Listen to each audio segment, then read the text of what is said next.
යසෝදරා උත්තමාවියගේ ගුණ කඳ ශ්‍රවණය කරන්ට ලැබෙනවා. අද වැස්ස දවසක් වැහැපු එක හොඳයි. මේ වහින එක හොඳයි. මේ වැස්සේ කතාවක් තියෙනවා. මේ වහින වැස්සේ තියෙන වතුර වලට වඩා මේ වහින වැස්සේ වැහි බිඳු ගානට වැඩිය මහා බෝධිසත්වයෝ වෙනුවෙන් අඬපු ආදරවන්තියක් ගැන තමයි මේ කතාව. වෙසක් පුම් පෝය දවසක අපි සරණ ගිය අපගේ භාග්‍යවත් අරහත් සම්මා සම්බුදුරජාණන් වහන්සේ ලුම්බිනි සල්වනේ උපදිනකොටම සුප්පබුද්ධ රජුරුවන්ගේ මාලිගාවේ ඒ වෙලාවෙම ඒ මොහොතේම දියණියක් බිහි වුණා. මහා බෝධිසත්වයන් බිහි වෙන වෙලාවේ ආලෝකයක් පැතිරිලා යනකොට මහ පොළොව කම්පා වෙනකොට මිනිසුන්ට හිතාගන්න බැරි වුණා මේ දියණිය ඉපදුන නිසාද මේක සිද්ධ වුණේ කියලා. ඊට පස්සේ රන් කඳක් හැම රත්තරම් පාටයි. මේ gedara පුරා පුංචි රශ්මියක් විහිදලා යනවා. හිතාගන්න බෑ gedara අයට මොකද්ද මේ කියලා මාලිගාවේ අයට. ප්‍රතිබිම්බය රූපයක් යඹුවා වගේ බිම්බා. ඇයට නම වැටුණා යසෝදරා. කපිලවස්තුවේ සුද්ධෝදන රජමාලිගාවේ සඳක් වැඩෙනවා වගේ මහා බෝධිසත්වය වැඩෙද්දී යසෝදරාව වැඩෙනවා. ඒ සඳ පසුපසින් යන ඕසදී තාරකාවක් වගේ. නමුත් තාම දන්නේ නැහැ. සසර පුරාවටම ආදරය කරපු කෙනා සිද්ධාර්ථ නමින් ඉපදිලා කියලා දන්නේ නැහැ. ටික ටික වැඩෙනකොට රාජකුමාරියෙක් ගැන අහන්න ලැබුණා. ඒ රාජකුමාරයාගේ නම සිද්ධාර්ථ. අපේ මහා බෝධිසත්වයන් වහන්සේ 16 වෙනි වියේදී හරිම සුකුමාලයි. ඒ කියන්නේ හිතාගන්න බැරි තරම් ලස්සනයි. හරිම සුකුමාලයි. මේ ලෝකේ යන්තාක් සිනිදු වස්ත්‍ර දැත්තේ මහා බෝධිසත්වයෝ වෙනි වස්ත්‍රයි පොරවන්නේ. පින්නක් කියලා නාමයක් ශරීරයට වැටිලා නැහැ පින්න කියන එක. යහනේ සැතපෙද්දි පවා සේසත් දරනවා පින්නක් එයි කියලා. මේ මාලිගාව ඇතුලේ විවාහයකට කල් එළඹුණා 16 වෙනි වියේ. 16 ඒ කාලේ අවුරුදු 16 කියන්නේ මේ දැන් වාගේ නාටු නෙවෙයි. හොඳට ඇඟ තියෙනවා.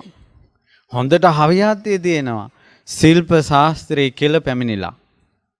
අවුරුදු 16 කියන්නේ ශරීර ශක්තිය කෙලවරක් නැහැ. ශරීර ශක්තිය අවුරුදු 16 කියන්නේ හොඳ පෙනුම. කොච්චර සුන්දර පෙනුමක්ද කියනවා නම් දෙව්ලොව දෙවියෙක් උපදින්නේ අවුරුදු 16ක කුමාරයෙක් වගේ ඒ ස්වරූපෙන්. අද කාලේ කවුරු හරි දෙවි කෙනෙක් දැක්කා නම් ඇස් දෙකට ආන්නේ දෙවියා වගේ තමයි ඒ කාලේ 16 වෙනි වියේ කුමරා. විවාහයකට කරුණු යෙදෙනකොට අනිත් රාජමාලිගාවලින් කිව්වා සුකුමාරයි. ඔය කුමාරයා රජ වුණාට පස්සේ යුද්ධයක් එහෙම ආවොත් එහෙම අපේ කෙල්ලත් අරන් පැනලා යයි. මොන යුද්ධද? ශිල්පේහිලා නිපුණ නැති කුමාරවරුන්ට කෙල්ලෝ දෙන්න අපේ මාලිගාවල නැහැ කිව්වා. සුද්ධෝදන රජුරන්ට අභියෝගයක්. පුත්‍රයේ ශිල්ප දක්වන්න පුළුවන්ද? පුළුවනි කිව්වා. එදා සියලු රාජකුමාරිකාවෝ ශිල්ප දක්වන අංගණයට එකතු වෙලා. ඒ අතර බැබලී ඉන්න රන් කඳක් වගේ කාට වහුම් කරන්නද? යසෝදරා බැබලී ඉන්නවා. හැබැයි නෙතට නෙත එකතු වුණේ නැහැ. ඒ කෙල්ල බිම් බලාගෙන ඉන්නේ. නෙතට නෙත එකතු වෙන්නේ. ඇතින්නක් වගේ කලබල ගමන් නැහැ. කලබල නැහැ. සංසිඳිලා. කුමාරිකාව මැද රම් පිළිරුවක් තියලා දෝ කියලා අනිත් අයට හිතුණා. දුවන අශ්වයාගේ වේගෙන් කුමාරයෙක් දුවන අශ්වයා පිටිපස්සේ කුමාරයා ඉස්සරහා. දුවන අශ්වයාගේ පිටට මෙන්න බිමින් කුමාරයෙක් නගිනවා. කුමක්ද උනේ කියලා හොයාගන්න බෑ. කරණමක් ගහලා ආකාශයට යනවා. ආකාශේ ඉඳලා ආය අශ්වයා පිට හිට ගන්නවා. අනේ සසර පුරාවටම දැක් වූ සිල්පත් එක්ක මහා බෝධිසත්වයන් මේ මොකද්ද? දැක් වූ ශිල්ප කියන්න කාලේ නෙවෙයි මේ. මුළු සභාවම අත්පොලසන් දෙන්න පටන් ගත්තා. අපේ දූ දෙනවා. සිදුහත් කුමාරයාට සුද්ධෝදන රජතුමා මල් මාලාවක් දුන්නා. ඒ මල් මාලාව අතට ගන්නකොටම රන් කඳක් වගේ පේනවා. කෙල්ලෝ පිටිපස්සේ යන්න ඕනේ නැහැ තෝරන්න. රන් කඳ ඉන්නවා. යසෝදරා. යසෝදරාගේ කරට මල් මාලාව දැම්මා. මේ අඬන යසෝදරා ගැන මේ කියන්නේ.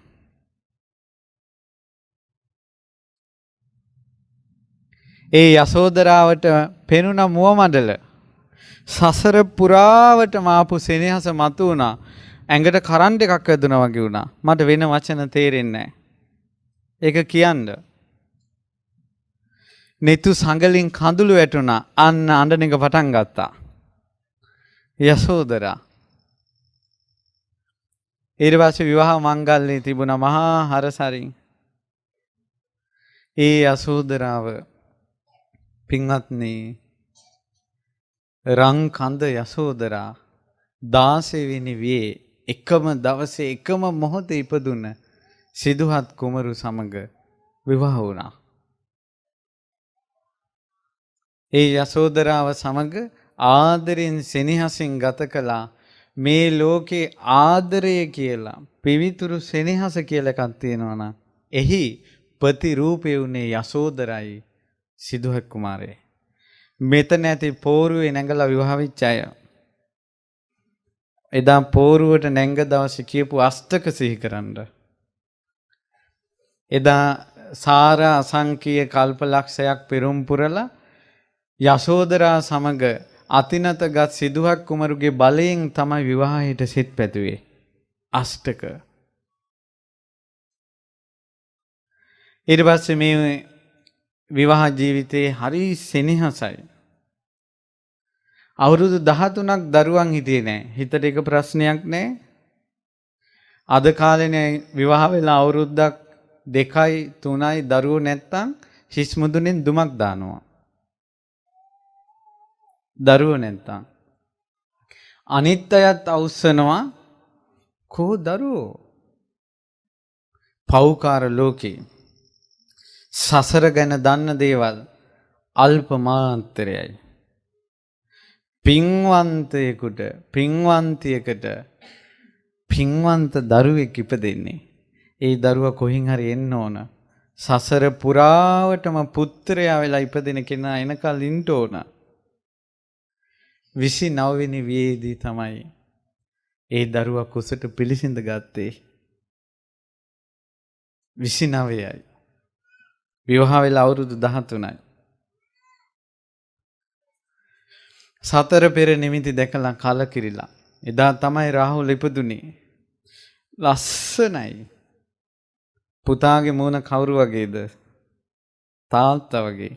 දෙතිස් මහා පුරුෂ ලක්ෂණයන්ගෙන් හෙබි මහා බෝධිසත්වයන්ගේ හැඩහුරුකම ආපු පුතෙක් ඉපදුනා කෙනෙකුට හිතන්නකෝ කොච්චර ලස්සනයිද කියලා. රන් කඳ අම්මා පපුවට තුරුල් කරගෙන ඉන්නවා යසෝදරා. යසෝදරාට පපුවට උනපු කිරි වලින් දරු සෙනෙහසට ඒ යහන එබුණා කියනවා. සෙනෙහස. අම්මා කෙනෙකුට දරුවෙක් ඉපදුනාම ඊළඟට ආසම දේ තමයි තාත්තට පෙන්නන්න. ඔයා වගේ මෝන කියලා. හරිම ආස දෙයක් ඒක. පපුවට තුරුල් කරගෙන එනවා උයන් කෙලියට ගිය සිද්ධාර්ථයන් එනකල්. මහන්සියට දරුවෙක් ඉපදුනා කියන එක කොච්චර දුකක්ද? විහිසක්ද? මහන්සියට නිින්ද ගියා. රාහුලයන්ට නිින්ද ගියා. දොර කවුළු අතරින් බලනවා මහා බෝධිසත්වය අභිනිෂ්ක්‍රමණය කරන්නට යන්න. මේක කරුමේ කියන්නේ මේක මොකද්ද ඉරණමක් කියන්නේ සසර පුරාවට මාපු සෙනෙහසේ අවසන්ම දවස වෙන් වෙලා යන දවස යසෝදරාට හීනෙන්වත් පෙනුන්නේ නැහනේ. යසෝදරාට හීනෙන්වත් පෙනුන්නේ නැහැ. මේ ආදරේ පටන් ගත්තේ අද ඊයේ නෙවෙයි. මෙන්න බලන්න ලොමු දැහැගැන්වෙන කතාව. මේ බුද්ධ ශාසනයේ බුදුරජාණන් වහන්සේ හැරෙනකොට මහා ශ්‍රාවකයෝ දෙදෙනා කවුද? අග්‍ර ශ්‍රාවකයන් වහන්සේලා. පින්වත්නි අපේ බුදුරජාණන් වහන්සේ සම්බුද්ධත්වයට අසංකේය කල්පලක්ෂ 4ක් පෙරම් පිරුවා. අසංකේය කල්පලක්ෂ කීයක්ද? 4ක් පෙරම් පිරුවා. අග්‍ර ශ්‍රාවකයෝ වෙන්න පෙරම් පුරන්නේ අසංකේය කල්පලක්ෂ 2යි. 80 මහ ශ්‍රාවකයෝ වෙන්න පෙරම් පුරන්නේ අසංකේය 1 කල්පලක්ෂයයි. අසංකේය කල්පලක්ෂයක් 80 මහ ශ්‍රාවකයෝ වෙන්න පුරන්නේ. ඊතුරු උත්තමයෝ පින් පුරලා සසරින් නිදහස් වෙනවා. අපේ මහා බෝධිසත්වයන්ට සාරිපුත්ත මොග්ගල්ලාන මහරහතන් වහන්සේලාවත් කල්ප අසංකේය කල්පලක්ෂ 2ක් මුණ ගැහුන්නේ නැහැ. තනියෙන් පෙරම් පිරුවේ. ඒ සුමේද තාපසතුමා වෙලා ඉස්සෙල්ලාම දීපංකර පාද මූලේ විවරණ ලබන මොහොතේ ළඟ හිටියා කෙල්ලෙක්. ඒ කෙල්ල නිල්මානෙල් මල් මිටි 8ක් පපුවට තුරුල් කරගෙන හිටියේ. නිල්මානෙල් මල් මිටි 8ක්. ඒ සුමේද තාපසතුමාට භාග්‍යතුන් මණ්ඩේ වැතිරිලා ඉන්නේ. බුද්ධත්වයට විවරණ ලැබෙන්නේ මණ්ඩේ වැතිරිලා ඉද්දී මේ වැස්සේ කතාවට සාක්ෂි වැහපුදින් තව. දුකසේ කරන පුණ්‍ය විපාකේ පින්කමේ විපාක වැඩි. මන්ද සුලං හමද්දී වර්ෂාව නැති වෙලාවේ ගස්සෙවෙනේ බනහනවට වැඩිය මේ දුෂ්කර ප්‍රතිපදාව යසෝදරාවට උපහාරයක්. එදා සුමේද තාපසතුමාට ඕන නම් තිබුණා මල් මාවතක් මවන්න වැතිරෙන්නේ නැතුව. රත්තරන් මාවතක් මවන්න තිබ්බා වැතිරෙන්නේ නැතුව. ඒ වගේම ඕනි නම් සත්තුරුවන් මාවතක් මවන්න තිබ්බා වැතිරෙන්නේ නැතුව. පින්වත්නි මණ්ඩේ වැතිරුණා. මහා බෝධිසත්වයන්ට දීපංකර බුදුරජාණන් වහන්සේ අනාගතයේ මේ තාපසයා ගෞතම නමින් බුද්ධත්වයට පත් වෙනවා කියලා විවරණ දෙනකොට අර ළඟ හිටපු කෙල්ලගේ ඇඟ සීතල වෙලා ගියා. ඇහි පිල්ලම් ගහන්න නැතුව බලාගෙන හිටියා. අතේ තිබ්බ නිල්මානෙල් මල් මිටි 8න් එක අතකට නිල්මානෙල් මිටි 3ක් ගත්තා. අනිත් අතට නිල්මානෙල් මල් මිටි 5ක් ගත්තා. ස්වාමීනී භාග්‍යවතුන් වහන්සේ මේ වැතිරිලා ඉන්න තාපසීන් වහන්සේ වෙනුවෙන් මේ නිල්මානෙල් මල් මිටි 5 පූජා කරමි පූජා වේවා. මා වෙනුවෙන් මේ නිල්මානෙල් මල් මිටි 3 පූජා කරමි පූජා වේවා. උපනෝපන් ජීවිතේ මේ උත්තමයාගේ සම්බුද්ධත්වයට ශක්තිය මම වේවා කියලා පැතුවා. සාරිපුත්ත මොග්ගල්ලාන මහරහතන් වහන්සේලාත් අසංකේය කල්පලක්ෂ 2යි බුදුරජාණන් වහන්සේත් එක්ක ආවේ. බුද්ධත්වයට විවරණ ගත්ත දවසේ ඉඳලම ළඟා පිටිපස්සෙන් ආපු කෙනා තමයි මේ යසෝදරා. එකම එක්කෙනයි. බුද්ධත්වයට විවරණ ගත්ත දවසේ ඉඳලා ඉන්නේ ළඟ එකම එක්කෙනයි. ඒ මේ යසෝදරා. උපනූපන් ජීවිතේ බිරිඳ වෙලා උපදිනවා. ඒ හිතේ තිබ්බ ආදරේ සෙනෙහස කියලා නිම කරන්න පුළුවන් කන් නෙවෙයි. සිල් රකින්න මහා බෝධිසත්වයන්ට සීලේ බිඳින්නේ නැහැ. බවුන් වඩන බෝධිසත්වයන්ගේ භාවනාව කඩන්නේ නැහැ. ඒ ආදරේ සසරේ කොහොම තිබ්බ එකක්ද කියලා තේරුම් ගන්න පුංචි කතාවක් කියන්න. ඒ කුමාරයා ඉපදුනේ අතේ ඖෂධයක් තියාගෙන. මහා ඖෂධයක්. උපන් කුමරාට නම තිබ්බා මහෞෂධ. අපි ඉපදෙනකොට අතේ මොනවද තියාගෙන ඉපදෙනවද? නෑ. මැරෙනකොට නම් අතේ තියාගෙන මැරෙනවා. මොකද්ද? යතුරු කැරල්ල. මැරෙනකොට අතේ තියාගෙන යනවා යතුරු කැරල්ල. ඉපදෙනකොට මොකුත් නෑ. මහෞෂධයන් අතේ ඖෂධයක් තියාගෙන ඉපදුනේ. පණ්ඩිතයි, නුවණයි. අවුරුදු 16 කිව්වා 16 හැඩි දැඩි නාටු නෑ. කිව්වා රාජ බිසව කිව්වා මේ පණ්ඩිතයන් වහන්සේ කුමාරියක් විවාහ කරගන්න කාලේ හරි. හිතට හරියන්නේ නෑ මේ දකින කෙල්ලට හිත යන්නේක පින්වන්තයන්ගේ නෑ. මේ පෞකාරකමට වෙන එකක් ඕක. දකින දෙයට හිත යන්නේක මහා පුරුෂයන්ගේ නෑ. කිව්වා අක්කේ මම හොයාගෙන යන්නම් කෙනා කිව්වා. ගමින් ගමට ජනපදයෙන් ජනපදයට තමාන්ට හරි සරිලන කෙල්ලක් හොයාගෙන යනවා. ඕන්න තමන්ට කෙනෙක් හොයාගෙන යන්න ආසාවක් තියෙනවා නම් කෙරුමේ අහගන්න. හොයාගෙන යනකොට ගමින් ගමට ජනපදයෙන් ජනපදයට යනකොට මේන් එක කෙල්ලෙක් එනවා ඔළුවේ කැඳහැලියක් තියාගෙන. ඒ වගේම බිමට යොමු කරපු net ඇතිව වතුර භාජන ලබු පොල් කට්ටක් අතින් අරගෙන කෙල්ලෙක් පාරේ යනවා.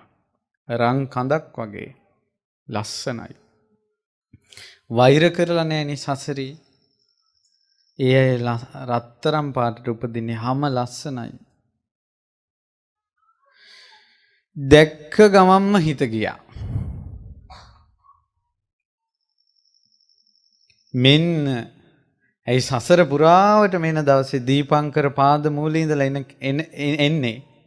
දැක්ක ගමම්ම හිත ගියා. දැක්ක ගමම්ම හිත යනවා කියන එක ඔයාලටත් වෙලා ඇති. මහා බෝධිසත්වෝ කල්පනා කළා මේ කෙල්ලට ස්වාමියෙක් ඉන්නවද නැද්ද දන්නේ නැහැ. ඕන්න ආදරේ ආලෝකමත් කරන්නේ ප්‍රඥාවෙන්. ඊට පස්සේ කල්පනා කළා මේ නුවණ තියනවද දන්නේ නැහැ. බැඳලාද දන්නේ නැහැ. අද කාලේ කොල්ලන්ට ඇති වෙන්නේ නැති ප්‍රශ්න දෙකක්. ඊට පස්සේ තේරෙන්නේ නැති විදියට ප්‍රශ්නයක් ඇහුවා. කෙල්ල අරහෙන් ඉන්නකොට උගුර පාදලා මෙන්න මෙහෙම කළා. අත මිටි මොළවල ඉස්සුවා. අර කෙල්ල හරි ඥානේ. කෙල්ල මෙහෙම කළා. ඇහුවේ මොකද්ද? බැඳලාද උත්තරේ දුන්නේ නිදහස්. අද කාලේ කෙල්ලෙකුට මෙහෙම කළොත්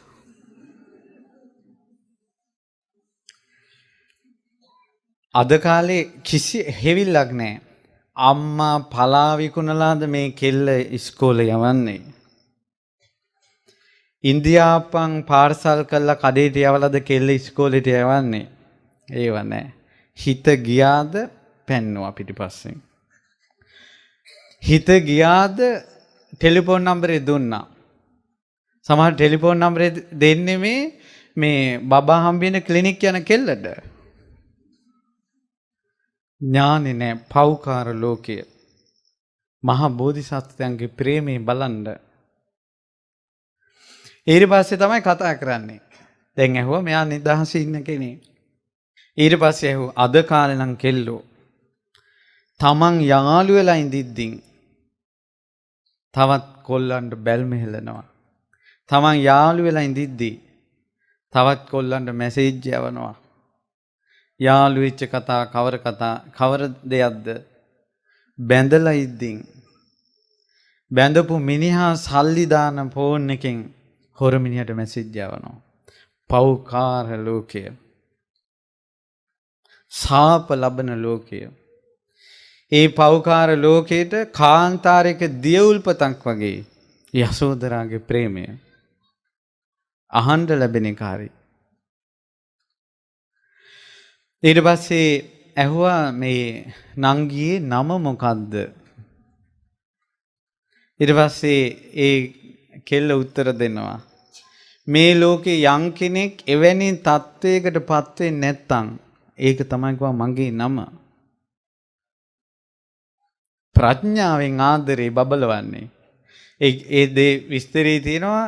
ඒ කෙල්ලටත් මහෞෂධ පඬිතුමා දුටු ගමම හිත ගියා කියනවා. මේ ලෝකේ කෙනෙක් පත් නොවන දේ තමයි අමරණීය ස්වභාවයට. ඇහුවා අමරාද? අද කාලේ නම ඇහුවා නම් මේ වාසගමත් එක කියන්නේ. අහවල් මුන්දිහාන්සේගේ අහවල් කිරියතන. ඊට පස්සේ ඇහුවා මේ කැඳ ගෙනියන්නේ කොහෙටද? දැන් කැඳ භාජනේ තියෙනවා. කුල දෙටුවට කිව්වා. අද කෙල්ලෙක්ගෙන් අහලා බලන්න ඕන. කුල දෙටුවා කියන්නේ කවුද කියලා. ඊට පස්සේ කිව්වා කුල දෙටුවා කියන්නේ අම්මයි තාත්තයි. තාත්තටද කැඳ ගෙනියන්නේ? ඔව් කිව්වා. තාත්තා මොකද කරන්නේ ඇහුවා. 1 2ක් කරනවා කිව්වා. ඊට පස්සේ කිව්වා 1 2ක් කරනවා කියන්නේ සීසානයකට හීහනවද ඇහුවා. ඔව් කිව්වා. කොහෙද තාත්තා වැඩ කරන්න කිව්වා. කවුරු හරි යම් තැනකට ගියොත් ආයේ ඉන්නේ නැත්තම් එතන තමයි වැඩ කරන්නේ කියලා කිව්වා. කොහෙද? සොහොන. සොහොන ළඟ කුඹුර තියෙන්නේ. ඔයා අද ගිහිල්ලා එනවද කියලා ඇහුවා. ආවොත් එන්නේ නාවොත් එනවා කිව්වා. මහෞෂධ පඬිතුමා කියනවා ගඟකින් එතර වෙන්න තියනවාද? ගඟේ වතුර වැඩි වුණොත් එන්නේ. ගඟේ වතුර ආවේ නැත්තම් එන්නම්. ඔව් කිව්වා. ඊට පස්සේ කිව්වා අයියේ කැඳ ටිකක් බොමුද ඇහුවා. ඊට පස්සේ පෙරත්ත කළා. හා කිව්වා. ඒත් හිතුවා මේ කෙල්ල මගේ අත හොදන්න දෙන්නේ නැතුව කැඳ දුන්නොත් මේ කෙල්ල මෙතනම දාලා යනවා. ප්‍රඥාවන්තයා හැම වෙලාවෙම කෙල්ල දුරු කරන්න බලන්නේ. අද කාලේ ආදරයක් පටන් ගත්තොත් ඒ වෙලාවෙ ඉඳලම ලං කරගන්න බලන්නේ. සාපයක් වදිනවා. පින්වත්නි විවාහය කියන්නේ එතනින් එහාට සම්පූර්ණ ජීවිතේ තීරණය වෙනවා. ඒ නිසා තමාට විඳවන්න හෝ සැනසෙන්න එකියක් කොහේ හරි ඉන්නවා. ඒක බෑ කිව්වත් කොහෙන් හරි එනවා. ඒ නිසා කලබල වෙන්න එපා. කෙනා හම්බ වෙයි. කලබල වෙන්න එපා. මේ වෙලාවේ Tamanne මොන ගැහිලා තියෙද්දිමුත් මහ බෝධිසත්වය ප්‍රතික්ෂේප කරනවා හිතෙන්. මේ කෙල්ල අත හොදන්නට පෑන් දෙන්නේ නැතුව කැඳ දුන්නොත් මං කෙල්ල දාලා යනවා. කෙල්ල අත හොදන්න පෑන් දුන්නා. අමරා කැඳ දුන්නා. ඊට පස්සේ ඔන්න ඉස්ලාම කොල්ලට ලැබුණේ මොනවාද? කැඳ. අද කාලේ ඉස්ලාම දෙන්නේ චොකොලොට්. චොකොලොට් වලින් පටන් ගන්න අවසානයේ කැඳත් නෑ. මහා පුරුෂයන්ගේ සෙනෙහස පටන් ගන්නේ කැඳෙන්. ඊට පස්සේ ගෙදරට යන්න පාර ඇහුවා. ඊට පස්සේ පාර වරද්දලා කිව්වා. මහා බෝධිසත්ව හොයාගෙන ගියා. අද කාලේ නම් අයියා ගාව ෆෝන් එකක් තියෙනවද? කො දෙන්න GPS දාලා දෙන්න. යසෝදරා. ඊට පස්සේ ගෙදර ගියා. ගිහිල්ලා කිව්වා අමරා දේවියගෙන් පාර අහලා ආවේ. ඒතර තරුණ කොල්ලෙක් නිසා හිතුණා අම්මලාට මොකක් හරි ප්‍රශ්නයක්. කිව්වා මම රෙදි මහන්න දන්නවා. අපි ගාව සල්ලි ඕනේ නැහැ කිව්වා. රෙදි විනාඩි 5න් 10න් මැහුවා. ශිල්පේ පිහිටලා තියෙන්නේ. ගමේම රෙදි මැහුවා. කහවණු 1000ක් හම්බුණා. හැන්දෑ කොරේ කෙල්ල දරමිටියක් ඔලුවට අරගෙන කොළ මිටක් ඉනී තියාගෙන එනවා.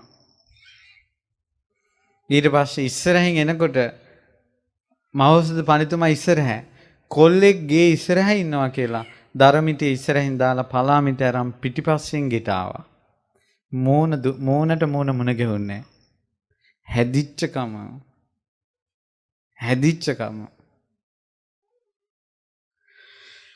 ඊට පස්සේ දවස් 2-3ක් ඉඳලා මහ බෝධිසත්වයන්ට හිතුණා දැන් මහ බෝධිසත්වය එළිය පිළිකන්න ඉන්නවා. රෙදි මහනවා. අමරා දේවි කෑම උයලා දෙනවා ඉස්සරහට එන්නේ නැහැ. තවම ඇහැට ඇහැ මුනිච්චුත් නැහැ. චෙක් කරන්න ඕන කියලා හිතුණා. කියලා හාල් හුණ්ඩුවක් අරන් අමරා දේවිට කතා කරලා කිව්වා මේ නංගියේ මේ හාල් හුණ්ඩුවේ මට බතුත් ඕන. කැඳත් ඕන. කැවුනුත් ඕන. අද කාලේ වගේ ප්‍රශ්න නැහැ. ඕකෙන් කොහොමද බං ඕවා කරන්නේ? එහෙම නැහැ. හිස්ස පාත් කරලා ගත්තා. හාල් ටික පෙළුවා. ඒකට ගමේ කියන වචනේ හාල් කූ කරනවා කියලා. හාල් ටික පෙළුවා. පොලන්නේ මොකෙන්ද? යාන්තම් ඇති මතක හිටියා. කුල්ල. කුල්ලේ කෙලවරට ඉතුරු වුණා යටින්ම කුල්ලේ. මොනවද? ඌසල් හරිහාල්. මැදට කඩහාල් සුන්සහල් වැටෙනවා. හොඳ හාලෙන් බතුත් කඩහාලෙන් කැඳත් සුන්සාලෙන් කැවුම් ගෙඩි 2-3කුත් හැදුවා. කැඳ ටික දුන්නා. ඉස්සලම් බත් දුන්නා. බත් ඇටයක් දිවේ තිබ්බ පමණින් පිනා ගියා. පෙන්වෙන්නේ නැහැ. මේ බතක් හොයා ගන්න තේරෙන්නේ නැද්ද? අනේ අයියේ කැඳ ටිකක් එනම් බොන්න. කැඳ බිව්වා. රසනහර පිනා ගියා. පෙන්වෙන්නේ නැහැ. මගේ වස්තුව කෑවා. අද කාලේ නම් මෙලෝ රහක් නැති තේ එකක් හදලා දෙනවා කෙල්ල. ඊට පස්සේ දැන් හදලා දුන්නේ ඉස්සල්ලාමනේ. මූණ මේ දැන් බොන්නත් බෑ. අහනවා මේ ඔයාද හැදුවේ? ෂෝක් තේක. අපේ අම්මටවත් බෑ මේව හදන්න. අම්මත් පාවලා දුන්නා. අසත්පුරුෂයෝ.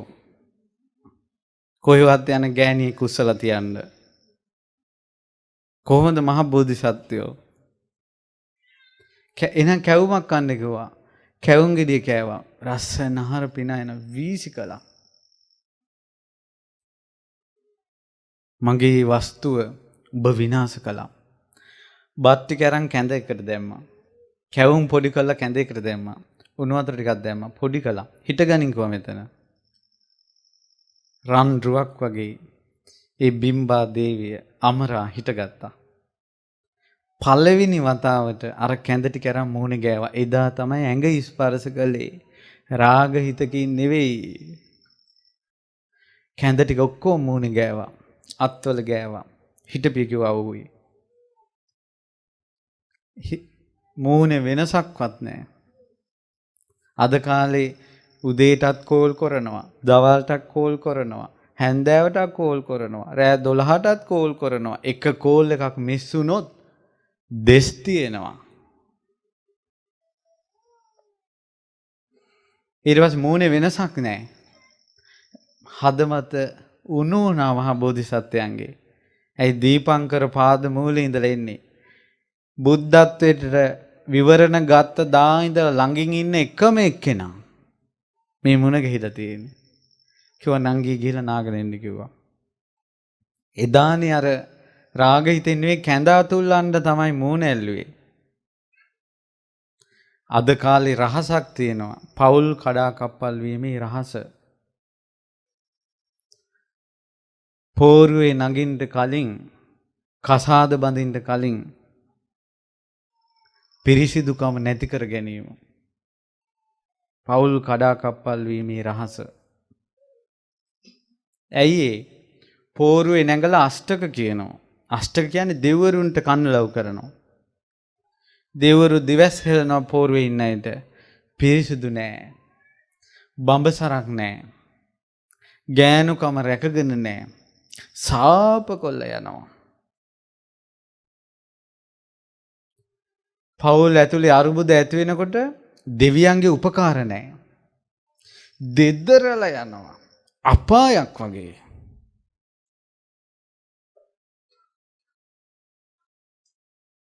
අපායක් වගේ. අපිට දැනගන්න ලැබුණා ඉස්සර මඟුල් ඇල්බම් හදනකොට ඇඩ්වාන්ස් පොඩි මුදලක් අරන් ෆොටෝ ටික ඔක්කොම හදලා දීලා තමයි ඇල්බම් එක ඔක්කොම හදලා ඉවරලා තමයි සල්ලි ගන්නෙ. අද ඇල්බම් එක හදනකොටම ගන්න ඔක්කොම සල්ලි. ඇයි? ඇල්බම් එක හදලා ගිහින් දෙන්න යනකොට ඩිවෝස් වෙලා. ඔව්. ඒ නිසා දොපි ඕන එකක් කරගනියලා කියලා මුලින්ම සල්ලි ගන්නවා ෆොටෝ ගහන එක. ඒ නිසා කසාද බඳින්න කලින් ජීවිතේ වරද්ද ගත්තොත් මහා දුකක් කරගහන්නට සූදානම් වෙන්න. ධර්මයෙන් සැනසුන් නැත්තම් අපායක ජීවත් වෙන්න සූදානම් වෙන්න. ධර්මයෙන් සැනසුනොත් මේ පිවිතුරු යසෝදරා උත්තමාවියට වැඳ වැඳ හිටියොත් ගොඩ යන්න පුළුවන්. ඊට පස්සේ හම්බු කරපු කහවණු ඔක්කොම ගෙදරට දීලා ගෙදර අය පැහැදිලා ඉන්නේ. කිව්වා මම මේ අමරක් ගෙන්නගෙන යන්න. හා කිව්වා. වැඳලා අඬලා දොල්ලා ගෙන්නන්න ගියා. ගෙන්නන්න ගිහිල්ලා දොරටු පාලකයාගේ ගෙදර නැවැත්තුවා. නවත්තලා කිව්වා මම පොඩි වැඩකට ගිහිල්ලා එන්නම් කියලා මාලිගාවට ගිහිල්ලා මහෞෂධ පඬිතුමා ਸਰවාභරණයෙන් සැරසිලා සල්ලාලේකට සල්ලි දීලා කිව්වා අහවල් ගෙදර කෙල්ලෙක් ඉන්නවා පොළඹව ගනින් කිව්වා. ඊට පස්සේ සල්ලාලයා ගිහිල්ලා කහවණු දීලා අඟට දඟර දැම්මා. කිව්වා පව්කාරයේ ඵලයන් කිව්වා මෙතනින් යන්න මට මිනිස්සෙක් ඉන්නවා කිව්වා. තව එක දවසක් එකට ඉඳලා නැහැ මේ දෙන්න.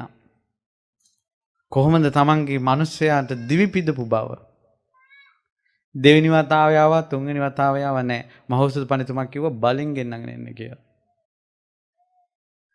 ඊට පස්සේ බලෙන් ඇදගෙන ආව මාලිගාවට. මහෞෂධ පඬිතුමා ਸਰවාභරණයෙන් සැරසිලා හොයාගන්න වෑමරාට. ඊට පස්සේ කිව්වා මේ අමරාදේවි වටපිට බැලුවා.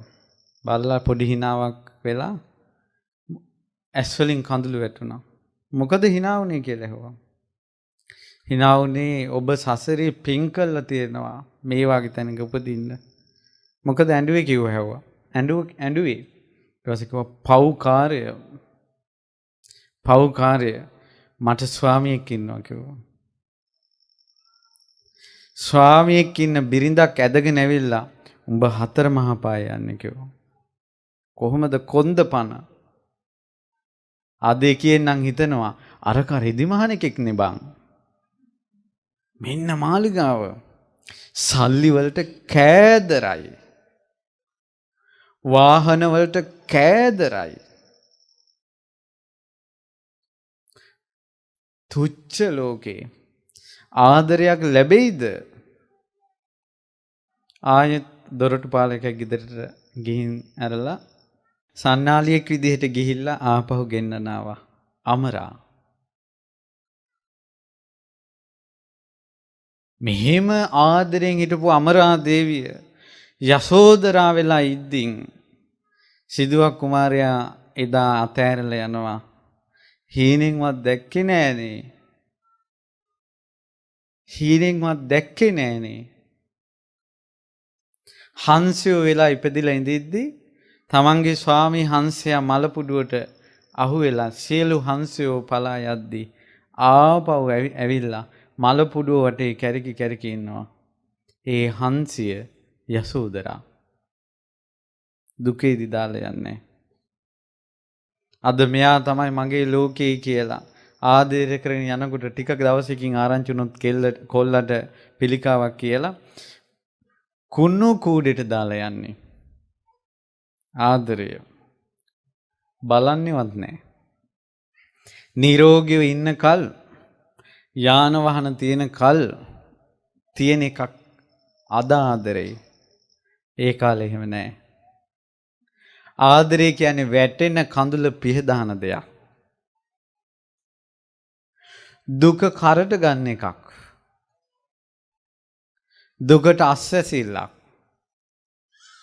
තනි නොතනියට ළඟ ඉන්න කෙනෙක් ආදරය කියන්නේ. කඳුළු ගංගාවක අත්අල්ලගෙන ඉන්න පුළුවන් ආදරයට. අද එහෙම නැහැ. ඒ නිසා මේ උත්තමාවිගේ ගුණ කඳ කියන්නේ. ඊට පස්සේ මේන් සඳ කිඳුර වෙලා ඉදින් බ්‍රහ්මදත්ත රජුරු විදලා මහා බෝධිසත්වයාට සඳ කිඳුරාට විදලා ඒ සඳ කිඳුරා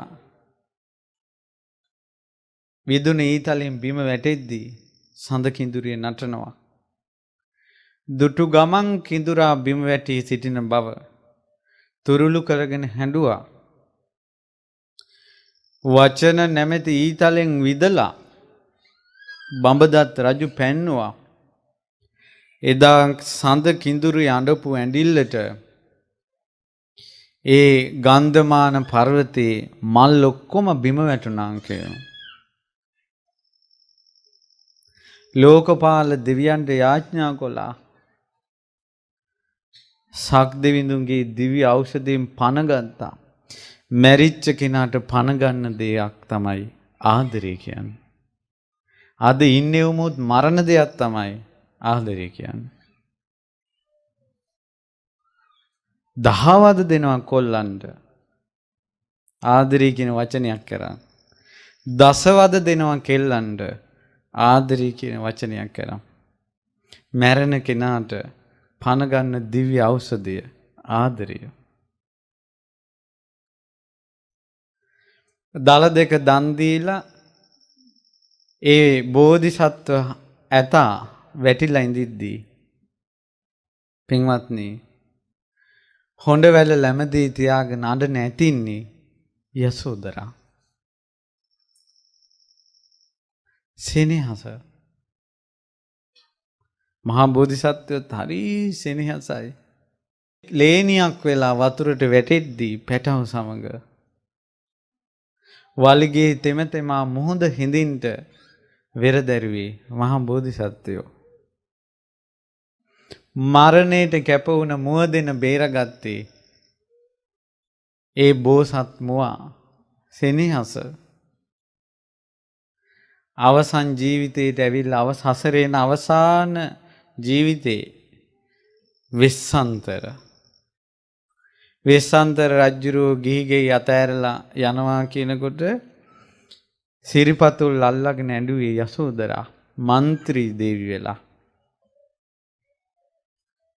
හිමගිරි අරණට යද්දී පිටිපස්සෙන් ගියේ ඒ යසෝදරා. ගිහිල්ලා හීනයක් දැකලා ඇවිල්ලා කිව්වා සිල් කඩන්නේ නැහැ.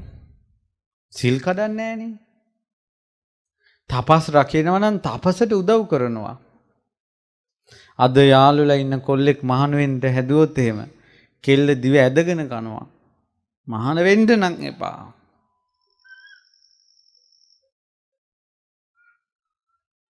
යම් ස්ත්‍රියක් නිසා කෙල්ලෙක් නිසා කොල්ලෙකුට ගෞතම බුද්ධ ශාසනය පිළිසරණ අහිමි වුණොත් ඒ කල්ප ගානක් ඒ විපාකේ. යසෝදරා කඳුළු පිහගෙන ආශිර්වාද කළා සසරේ වනවදින්න මහා බෝධිසත්වයන්ට. එහෙව් යසෝදරා එදා දාලා යනවා දැක්කේ නෑනේ හීනෙන්වත්. ඊට පස්සේ පින්වත්නි ඇවිල්ලා උදේ පාන්දරම ඇවිල්ලා කිව්වා මම හීනයක් දැක්කා. මගේ ඇස් දෙක ගලවගෙන යනවා දැක්කා. පපුව පළලා හදවත ගලවගෙන යනවා දැක්කා යකෙක්. මොනවත් කරුමයක්ද දන්නේ මොන හරි කරදරයක්ද දන්නේ. මහා බෝධිසත්වයන්ට පේනවා විශ්වන්තර රජුරවන්ට අද දරුවෝ දෙන්න දංගන්ට එනවා. කිව්වා මේ වනී දුෂ්කරයි. ඒ නිසා පෙනෙන හීන ඔබ පළවෙල නෙලන්ට යන්න කිව්වා. ජෝජක බමුණ ඇවිල්ලා එනකොටම හැංගුණා දරුවෝ දෙන්න. පොකුණක මේන්න නෙළුම් කොලෙන් හැංගිලා ඉන්නවා. දරුවෝ දෙන්න දනට ඉල්ලන්දී මහා බෝධිසත්වයෝ ජාලිය කියලා කතා කළා. වැටුණත් නිරයකට තාත්තා දෙපාරක් කතා කරන කල ඉඳලා නැහැ. ඒ දරුවා සසර පුරාවටම ඒ රාහුල ජාලිය කුමාරයා දුවගෙන ආවා. අඬ කකුල එල්ලුණා. කෝ පුතා දූ බයට දුවන අය කියා දුවනවා දම්පච්චි. ක්‍රිෂ්ණ ජිනා කියලා කතා කළා. සසරේ කවදාවත් දෙපාරක් කතා කරන කල ඉඳලා නැහැ. දුවගෙන ආව පොකුණෙන් ඕනේ යකෙකුට බිලි වුණාවේ කියලා අර පුංචි කෙල්ල ගෞතම බුද්ධ ශාසනය උප්පලවන්නා. අනිත් කකුල එල්ලුණා. දනට ඉල්ලලා දරුවෝ දෙන්න බෑ කියද්දී දන් දුන්නා. වැල් පොටකින් ගෙට ගහලා මහා බෝධිසත්වයෝ දරුවෝ දන් දුන්නා. ඒ වැල් පොට කඩාගෙන ඈතට ගිහිල්ලා ආපහු දුවගෙන ඇවිල්ලා අපච්චි අනේ අපිව දෙන්න එපා මේ යකාට කියලා අඬද්දී අපච්චි දන් දෙන්න ඕනේ නම් මේ ක්‍රිෂ්ණ ජිනාගේ වැඩත් මම කරන්නම් මාව දන් දෙන්න කියලා අර පුංචි සුරතල් කටින් ජාලිය කියද්දී මේ ඇතුලේ ගින්නක් ඉවසගෙන ඉන්නවා මහා බෝධිසත්වයෝ. දරුවෝ දෙන්නගේ ඇස් දෙකෙන් වැටෙන කඳුලෙන් වෙස්සන්තර රජුරන්ගේ කකුල් දෙක සේදෙනවා. වෙස්සන්තර රජුරන්ගේ ඇස් වලින් වැටුනේ කඳුළු නෙවෙයි ලේ. මේ ලෝකෙ කිසිම තාත්තා කෙනෙක්ගේ ඇස් වලින් දරු දුකට ලේ වැටිලා නැහැ. මගේ ශාස්ත්‍රඥ වහන්සේ දරුවන් දන් දෙද්දී ඇස් වලින් ලේ වැටුණා. මේ ඇහෙන් වැටෙන කඳුලෙන් ලේ වලින් ක්‍රිෂ්ණ ජිනා නෑවෙනවා. මේ ඇහෙන් වැටෙන උණු ලේ වලින් ජාලිය නෑවෙනවා. වචනයක්වත් කතා නොකොට දන් දුන්නා. ඒ නිසා පවුල් 1000ක් අඬද්දී අද දරුවෝ බුද්ධ ශාසනයට පූජා කරන්නේ අද බුද්ධ ශාසනයට පූජා කරන දරුවන්ට වැඩිය මගේ ශාස්ත්‍රඥ වහන්සේ සසරේ දරුවෝ දන් දුන්නා.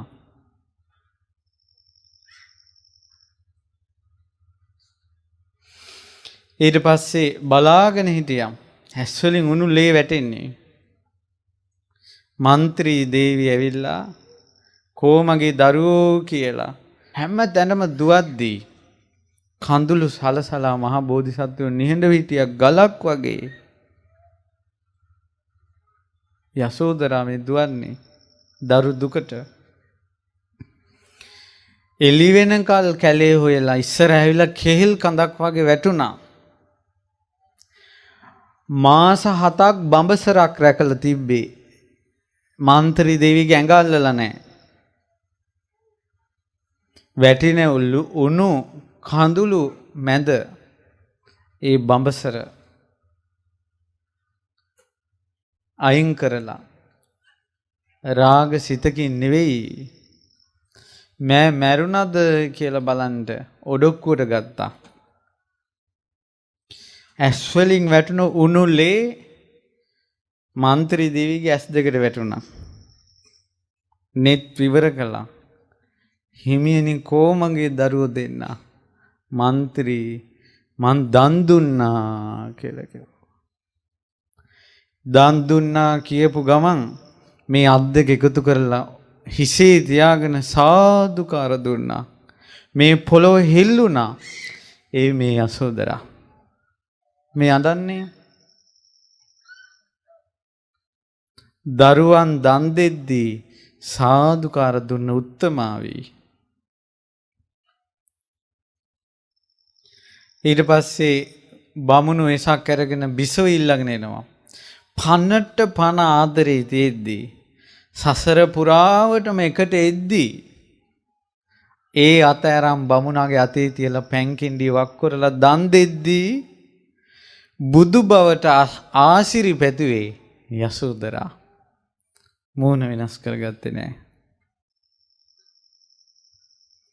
සසරේ දන් දීලා තියෙනවා යක්කුන්ට. ඒ යක්කු අරන් ඒ යසෝදරාගේ අත් කඩ කඩ කනවා. ඒත් හිමියට බුදු බවට ආශිර්වාදනවා යසෝදරා. හරි පුදුමයි. ඊට පස්සේ අවසන් ජීවිතයට පැමිණිලා ඉද්දින් මේ තමාව අත්හැරලා යද්දී හීනෙන්වත් පේන්නේ නැහැ. ඒ මහා බෝධිසත්වයන්ගේ ඇස් වලින් වැටුණ කඳුළු බිඳු දෙක යසෝදරාගේ යහන් ගබඩාවේ උළුවස්සට වැටුණා. ආයෙත් ආදරයෙන් උඹට අඬන්න දෙන්නේ නැහැ කියලා මහාන වෙන්න ගියා. උදේ නැගිටලා හොයනවා රත්තරන් ඒ මූණම තියෙන පුතා තාත්තට පෙන්නන්ට ඊයේ දරුවෙක් වදපු අම්මා අවුරුදු 29 කෙල්ල යසෝදරා පපුවට දරුවා තුරුල් කරගෙන රාහුලව කෝ සිදුහත් කියලා හොයනවා. මන්දිරයට ඒ වගේම වීදියෙන් වීදියට කාමරෙන් කාමරයට සිදුහත් හොයනවා. අඬා වැටුණා. චන් නැමැති ඇවිල්ලා ආභරණ ටික පෙන්නනකොට පපුව පිච්චිලා ගියා. යසෝදරා මැරුන්නේ නැත්තේ මේ ජීවිතේ රහත් වෙන නිසා.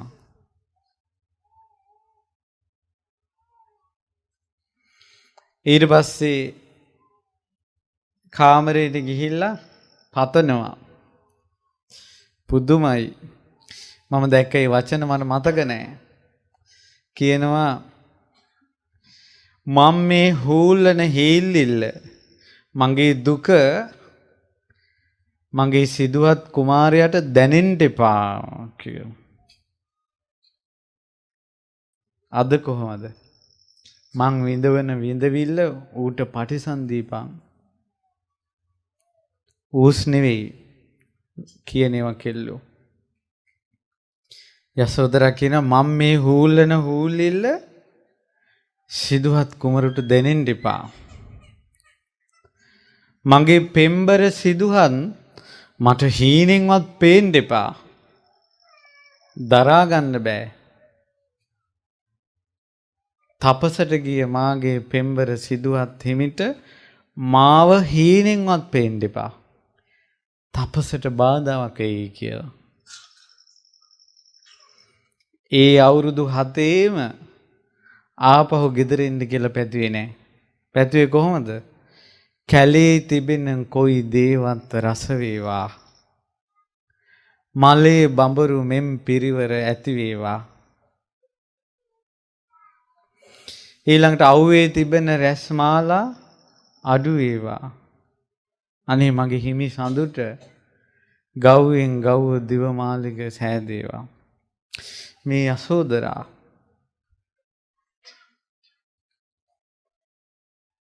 ආරංචි එක වේලයිලු වළඳන්නේ. අර රංකඳ රාහුලට කිරි දෙන්න තියෙද්දි එක වේලක් විතරයි ආහාරයට ගත්තේ යසෝදරා. කසාවක් දරනවා කියලා ආරංචි වෙලා අර දෙන්නේ කසාවක් දරාගෙන කහරිද්දක් පුරවගෙන සිනිදු සලු කසීසලු තියෙද්දි යසෝදරා මහවනේ තනියහනේ ගස්සෙවෙනි සැතපෙන බව දැනගෙන තනකොළ ඇතිරිලි නිදාගත්තා යසෝදරා. පින්වත්නි, ඒ විදිහට හිමියන්ට ජීවිතේ පූජා කළේ. අද කාලේ නම් යන්නේකෙක් ගියදින් කියලා පටන් ගන්න ඊට පස්සේ සෙල්ලම් මොකුත් නෑ. පිවිතුරු ජීවිතේ පිවිතුරු සෙනෙහස එක ආදරේ දෙන්නෙකුට දෙන්නේ කොහොමද පින්වත්නි? ආදරේ කියන්නේ ඒක රාගෙට මිශ්‍ර එකක් නෙවෙයි. ගෑනු මිනිස්සු එකට හිටියේ දරුවෝ හදන්න පරම්පරාව ගෙනියන්න. දැන් ඒ ලෝකයක් නෑ. දැන් දරුවෝ හිටියත් එකයි නැතත් එකයි. ඒ යසෝදරා උත්තමාවි එහෙම ඉඳිද්දි ඔන්න ආරංචි වෙනවා කපිල වස්තුවට.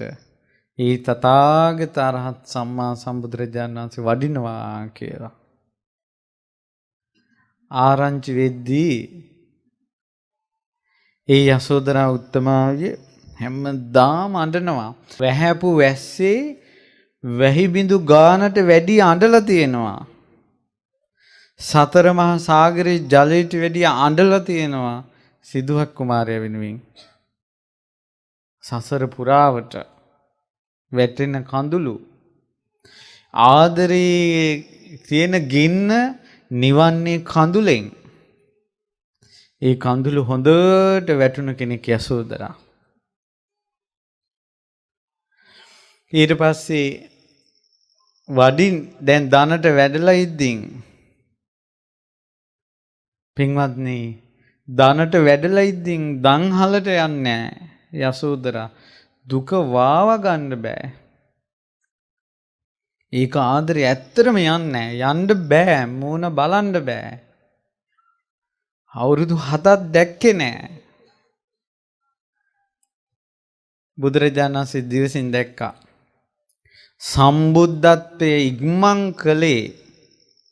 සම්බුද්ධත්වයේ ඉක්මන් කළේ පාරමී ධර්මයේ ඉක්මන් කළේ යසෝදරා.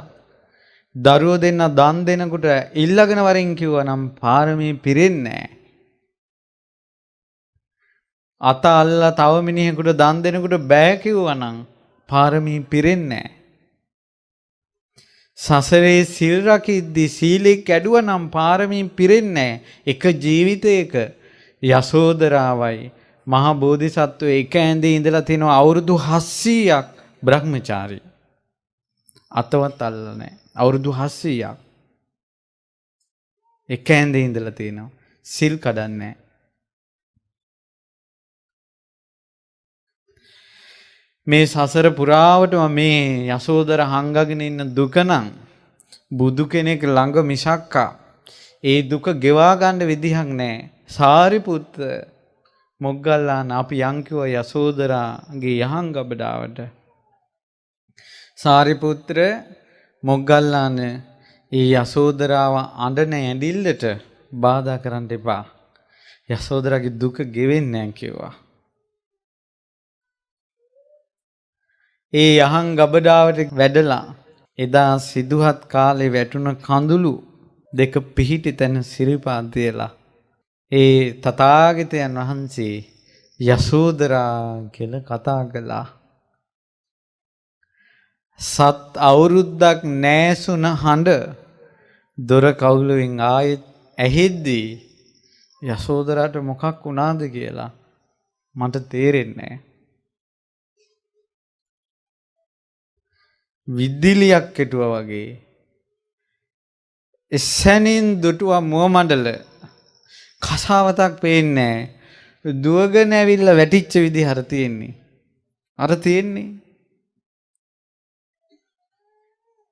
බුදු කෙනෙක්ගේ ශරීරය අල්ලගත්තා.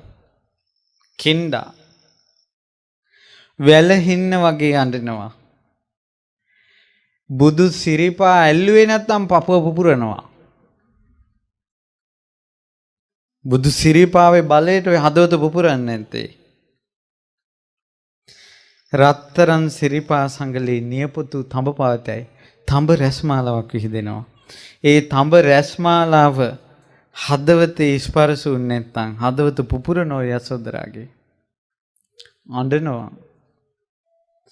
සසර පුරාවටම දුක ගෙවෙන කල සුවඳ පැන් සොලසකින් සිරිපා දෝනවා වගේ කඳුලෙන් ආදරේ නැමැති කඳුලෙන් සිරිපා දෝනවා. දීපංකර පාද මූලේ ඉඳලාම මහා බෝධිසත්වයන්ගේ කය ස්පර්ශ කළේ යසෝදරා විතරයි. බුදු කෙනෙක්ගේ සිදුහත් කුමාරයාගේ ශරීරයේ මුළු ජීවිතේටම පොඩ්ඩක් හරි ටච් කරලා තියෙන්නේ, ස්පර්ශ කරලා තියෙන්නේ යසෝදරා විතරයි. බුදු වුණ තැනත් වැඳ වැටෙනවා. කිසි කෙනෙක් බුදු සිරුර අල්ලලා නැහැ. ස්ත්‍රියක්.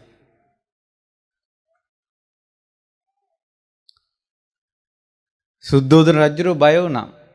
ශ්‍රී හස්තයෙන් සංඥා කළා බාධා කරන්න එපා කියලා. පැය ගානක් ඇඬුවා. පැය ගානක් ඇඬුවා. දුක ඉවර වෙනකල් ඇඬුවා. මේ අඬන්නේ මට මේ ප්‍රතිමාව මේ සිතුවම දකිනුට හිතෙනවා. අනේ ඇයි මේ යසෝදරා ඉස උස්සන්නේ නැත්තේ කියලා. අඬනවා. ඊට පස්සේ අඬලා පැය ගානක් හිස ඔසවද්දී බ්‍රහ්මයෙකුට ලං විය නොහැකි, දෙවියෙකුට ලං විය නොහැකි, තුන් ලෝකෙටම අග්‍රේශ්වර තථාගත අරහත් සම්මා සම්බුදුරජාණන් වහන්සේ නමක් ළඟ මේ ඉන්නේ වීසි වුණා පිටිපස්සට. වැඳගෙන ඉන්නවා යසෝදරා.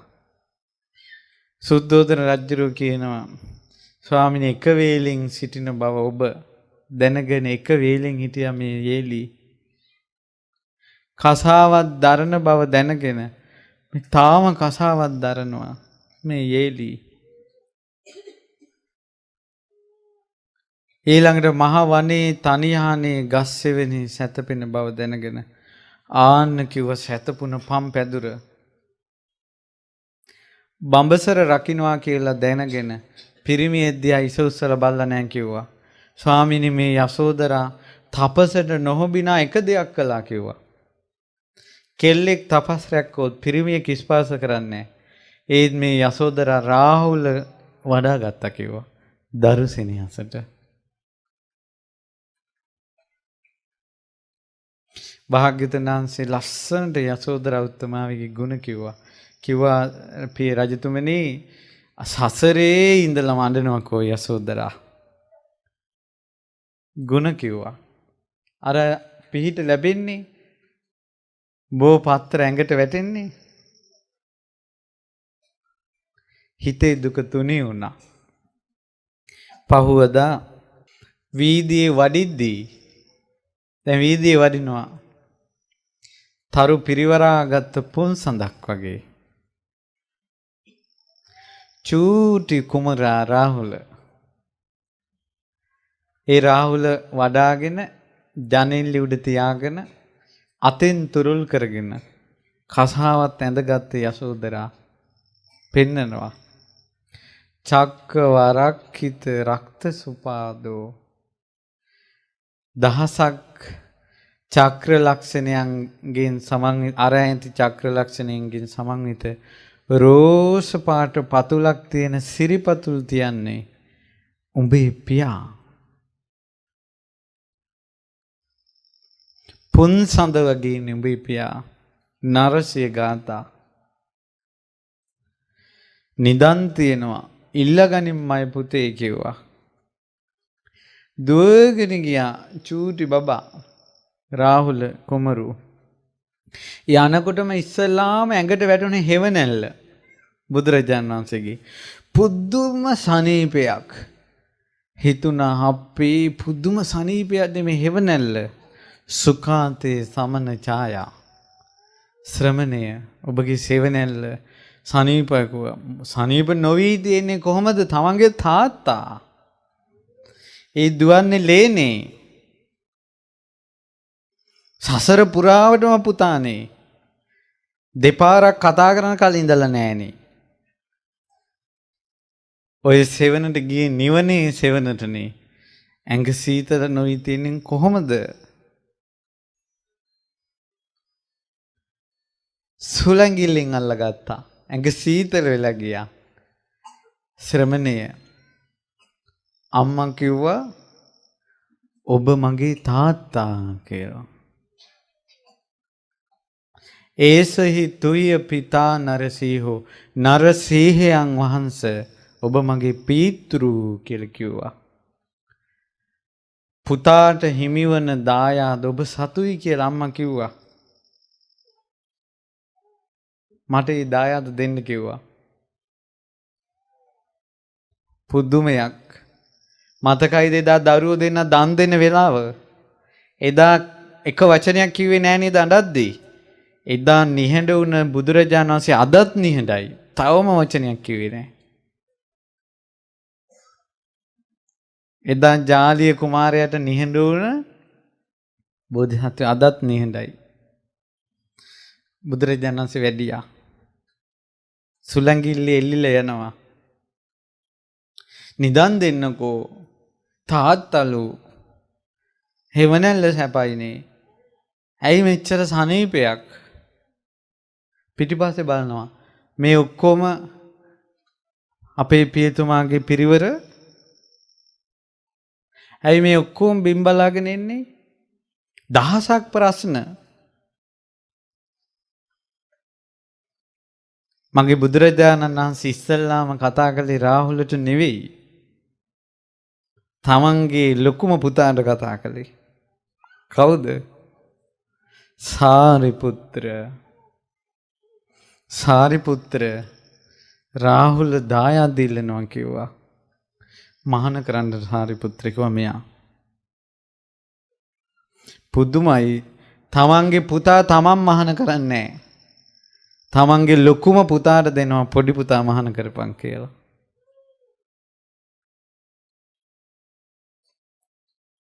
සාරිපුත්ත මහරහතන් වහන්සේ සිවුරු පටේ කරට දානකොට මොගලම් මහරහතන් වහන්සේ ළඟ ඉඳගෙන කේසා ලෝමා නකා දන්තා තචෝ දන්තා නකා ලෝමා කේසා පැවිදි වාක්‍ය කියවනවා. එතනින් එහා පැත්තේ ඉන්නේ දුත ගුණයෙන් අග්‍ර රන් කඳක් වගේ මහා කස්සප මුනිදු එතන ඉන්නේ. සාරිපුත්තයන් වහන්සේත් මොග්ගල්ලාන මහරහතන් වහන්සේත් මහා කස්සප මුනිදුත් ළඟ තමයි ඒ රාහුලයන් වහන්සේ පැවිදි වුණේ. පණිවිඩයක් යනවා රාහුල පැවිදි කළාලු කියලා. ආයෙත් ගින්දරක් යසෝදරාට. සිදුහත් කුමරු නැති දුක ඉවසා ගත්තේ අර ඒ වගේම මූණ තියෙන පුංචි කුමාරයා දිහා බල බලා පපුවට තුරුල් කරගෙන ආයෙත් අඬනවා යසෝදරා. කවද්ද මේ දුක ඉවර වෙන්නේ? කසාවත් දරාගෙන දැන් බුදුරජාණන් වහන්සේ කපිලවස්තුවෙන් වැඩලා ඇස් වලින් කඳුළු වැටෙනකොට රහතන් වහන්සේලා කිව්වා ඔබට දාව දරුවෝ දන් දෙද්දී ඒ දරුවෝ බැඳපු වැල් ටික එකතු කරොත් මහා මෙරට වැඩි. මේ අවසාන දරුවාට මේ දරුවා නැති වෙද්දී අඬන්න එපා කියලා. කසාවත් දරාගෙන විශාලා මහනුවර කූටාගාර ශාලාවට යනවා. වහන් සංගලක් නැහැ. මාලිගාවේ හිටපු සිනිදු සුකෝමල යසෝදරාගේ සිරිපා පැල්ලා ගියා. ලේ වැක්කිරුණා. කලන්තය හැදුණා. කූටාගාර ශාලාවේ දොරටුව ළඟ වැටිලා ඉඳිද්දී දුක් දුරු කරන වචන ඇති ආනන්ද මුනිදුන් ඇවිල්ලා කතා කළා. බුදුරජාන් වහන්සේ ළඟට ගිහිල්ලා අවසර ගන්න හදද්දී බුදුරජාණන් වහන්සේ බෑ කිව්වා. පැවිදි කරන්න බෑ කිව්වා. යොදුන් ගානක් පයින් ඇවිල්ලා මහාන වෙන්න ආසාවෙන් මහාන කරන්නේ නැහැ කියනකොට ආයෙත් ඇඬුවා යසෝදරා. අපේ මේ දුක කවද්ද ඉවර වෙන්නේ?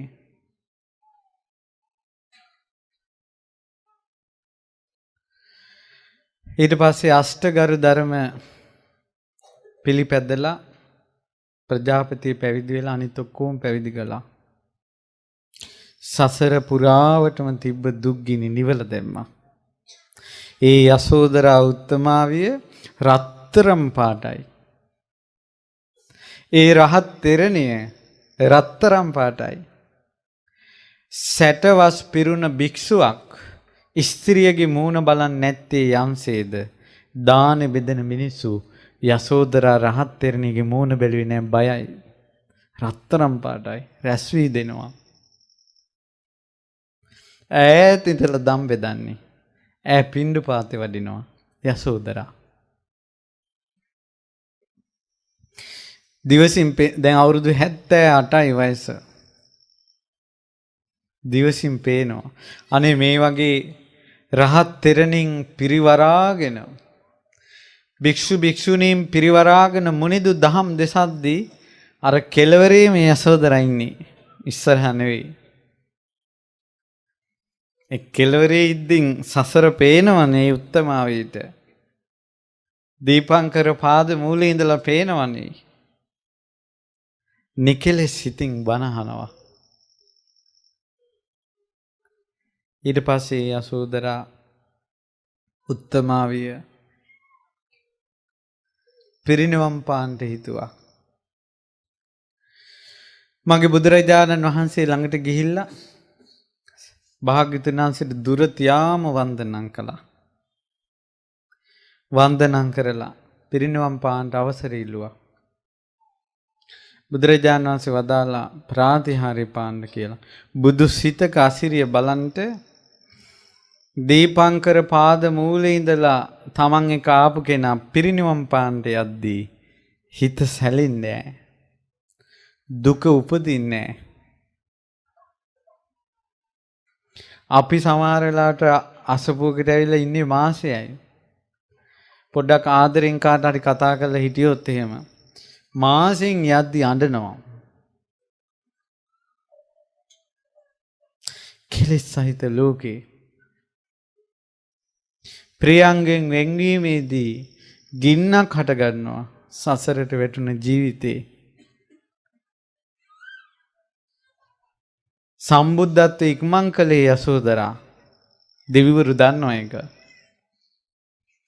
ඊට පස්සේ ඒ යසෝදරා උත්තමාවිය මංගදේ පාණ්ඩව පර්වතයේ, වේබහාර පර්වතයේ, ගිජ්ජකූට පර්වතයේ, ඉසිගිලි පර්වතයේ, වේපුල්ල පර්වතයේ කියන පර්වත පහකින් වට වුණ රජගහ නුවර මැද ආකාශයට පැන නැංගා යසෝදරා.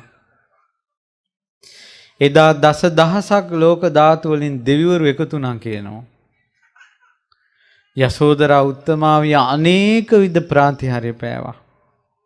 ප්‍රාතිහාර්ය පාලා ඒ නොයෙකු රැස්මාලා විහිදෙව්වා. ඒ යසෝදරා උත්තමාවියට දම්පැන් පූජා කරලා යසෝදරා උත්තමාවියට දම්පැන් පූජා කරලා දෙව්ලොව ගිය දෙවිවරු හැඬුවා, වැළපුණා. දහස් ගණන් දෙවිවරු හැඬුවා, වැළපුණා. ප්‍රාතිහාර්ය පාලා බුදු සිරිපා වන්දනා කරලා ඒ යසෝදරා උත්තමාවිය තමන්ගේ කුටියේ සැතපුණා.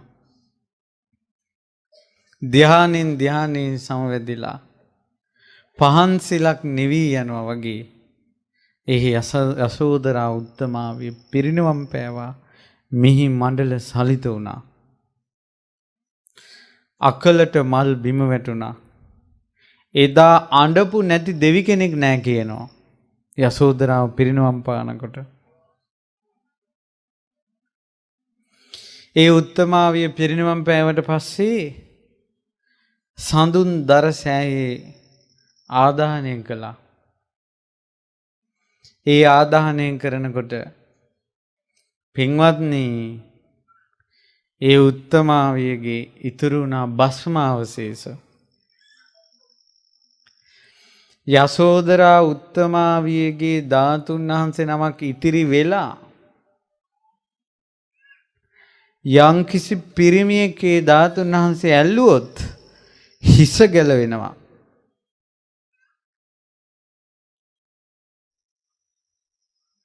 ඒ උත්තමාවියට දම්බෙදු දෙවිවරුත් ඒ සඳුන් දරසෑයෙන් අලු පිඩක් රැගෙන මැණික් කරඬුවේ තියාගෙන අදටත් වඳිනවා. යසෝදරා උත්තමාවිය ඒ විදිහට පිරිනවම් පෑවා. පිවිතුරු ආදරේ නිකලස් බවින් නිමා වුණා. කවදාවත් යසෝදරා උත්තමාවිය පිටිපස්සෙන් ඇවිල්ලා නැහැ භූතෙක් වෙලා. අද කෙල්ලන්ට ආසා කොල්ලෝ මැරිලා ගිහිල්ලා පෙරේතු වෙලා එනවා පිටිපස්සෙන්. කොල්ලන්ට ආසා කෙල්ලෝ මැරිලා පිටිපස්සෙන් එනවා පෙරේතු වෙලා. සමහර අයට ඇවිල්ලා කතා කරනවා, ඇඟට එනවා. චික් මෙවැනි බන්ධනවලට නින්දා වේවා. පිවිතුරු යසෝදරා උත්තමාවියගේ කතාව. ආදරය, සෙනෙහස වරු ගණන් කියන්න පුළුවන්. හදවත සංසිඳෙන්න. ඔයාලගේ මාසයක දෙකක ආදර කතාව ඇහුවොත් ඔළුව රෙදෙනවා අනිත් අයට. ඇයි මේ පිවිතුරු ආදරය නැත්තේ? කසාද බැඳනන් තමන්ගේ මිනිස්සයා. එයා තමයි තමන්ගේ ලෝකේ එකම මිනිස්සයා. ඒ මිනිස්සයාම දාන මුදලින්, ඒ කාඩ් එකෙන්ම, ඒ ෆෝන් එකෙන්ම හොර මිනිසුන්ට මැසේජ් යවන්න එපා. නිරේ උපදී. ජීවිතෙන් ජීවිතේ එයි ආදරේ නැති බව. විවාහ වෙන්න කලින් පිරිසිදුකම නැති කරගන්න සියලු දෙනාගේ ජීවිත අඳුරේ පස්සේ රැකගන්න පිරිසිදුකම, පිරිසිදු බවින් පෝරුවේ නගින්ට දෙවිවරු ආශිර්වාද කරයි. ඒ නිවන් දැකපු යසෝදරාවගේ නමින්, ඒ රාහුල මාතාවගේ නමින්, සුගත් බිසවගේ නමින්, ඒ බිම්බාවගේ නමින්, ඒ බද්දා කච්චායනාවගේ නමින් සෙත් පතනකොට සෙත් වෙනවා. ඒ නිසා මේ ආදරයක් කියලා මේ ජීවිතේ වරද්දා ගන්න එපා. දුකට පත් කර ගන්න එපා. ගින්නක් අවුලව ගන්න එපා. අඬන කඳුල පිහදාන දෙයක් කර ගන්නට ආදරේ. පිටිපස්සේ මැරිලත් පෙරේතු වෙන විදිහට බැඳින්න එපා. ඒක කෑදරකම. මේ යසෝදරා ආදරයට කෑදර නෑ.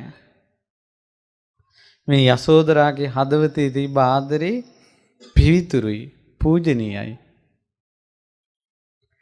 ඒ නිසාම අද හාන්දුරෝ නමක් ආදරය ගැන කතා කරනවා. ඔයාලගේ ආදරේ ඔයාලා නෙවෙයි, වරද්දාගත්තා නම් ඒ ආදරය ගැන ඔයාලටවත් කියන්න බෑ. ඉවසන්ට අපි හැමදාම ඉන්නේ ටික කාලෙකින් මැරිලා යනවා. මනුස්ස ජීවිතේ පොඩි කාලයක් තියෙන අවුරුදු 10ක් 15ක්. නිරේ වැටුනොත්, තිරිසන් ලෝකේ වැටුනොත්, പ്രേත ලෝකෙක ගියොත් ගොඩේ නුබරු. කෝටි ගණන් අවුරුදු. අවම ආයුෂ තියෙන සංජීව නිරේ ආයුෂ මනුස්ස අවුරුදු ලක්ෂ 90ක් සංජීව නිරේ එක දවසයි. එවැනි දවස් 30ක් මාසයයි, මාස 12ක් අවුරුද්දයි, අවුරුදු 500ක් නිරේ ආයුෂ. ඊළඟ නිරේ ආයුෂ මනුස්ස අවුරුදු 3 කෝටි 60 ලක්ෂයක් ඒ නිරේ කාලසූත්‍ර නිරේ එක දවසයි. එවැනි දවස් 30ක් මාසයේ, මාස 12ක් අවුරුද්දයි, අවුරුදු 1000ක් ඒ නිරේ. ආදරේ කියලා වරද්දගෙන වැටෙන්න එපා. මේ යසෝදරා මහා බෝධිසත්වයන්ට හැර පපුව පෙන්නලා නැහැ කාටවත්. මේ උත්තමාවියගේ කතාව.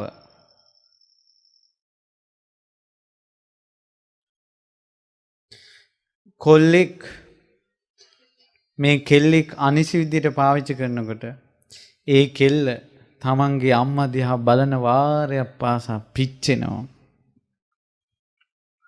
තමන් වදපු අම්මා දිහා බලනකොට